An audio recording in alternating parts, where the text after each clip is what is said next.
গেল ২১ মে শেষবারের মতো জনসমক্ষে আসেন ইতালির কিংবদন্তি ফ্যাশন ডিজাইনার ও আরমানি ব্র্যান্ডের প্রতিষ্ঠাতা জর্জিও আরমানি। অসুস্থতার কারণে গেল জুন ও জুলাই মাসে অনুপস্থিত ছিলেন মিলান ফ্যাশনস উইক সহ আরও দুটি বড় অনুষ্ঠানে। দীর্ঘ ক্যারিয়ারে এমনটা কখনোই করেননি তিনি। হয়তো বুঝতে পেরেছিলেন ফ্যাশনের দুনিয়া থেকে বিদায় নেয়ার সময় এসেছে তার।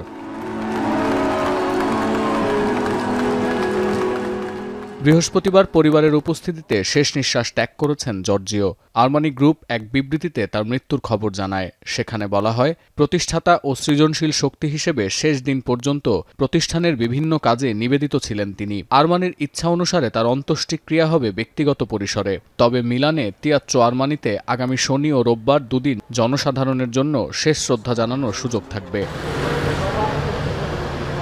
বিশ্বনন্দিত এই ডিজাইনার ও ব্যবসায়ীর মৃত্যুতে শোকের ছায়া নেমে এসেছে ফ্যাশন জগতে। Piace, però voglio dire la sua memoria rimarrà, penso, per sempre nel mondo sia della moda, del design. Very sad. He was an icon. I own a lot of his designs, and he will be sorely missed. It's terrible. I didn't know he died until I just got an alert on my phone, and it's just tragic, actually.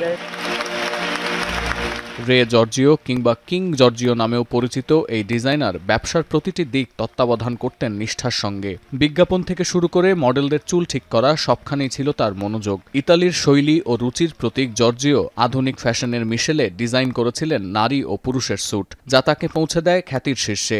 জর্জিওর প্রতিষ্ঠিত brand Armani প্রথমে fashion company হিসেবে যাত্রা শুরু করলেও পরে এই ব্র্যান্ডটি প্রসাধনী পণ্য, সুগন্ধি, সঙ্গীত, খেলাধুলা এমনকি বিলাসবহুল হোটেল পর্যন্ত বিস্তৃত হয়।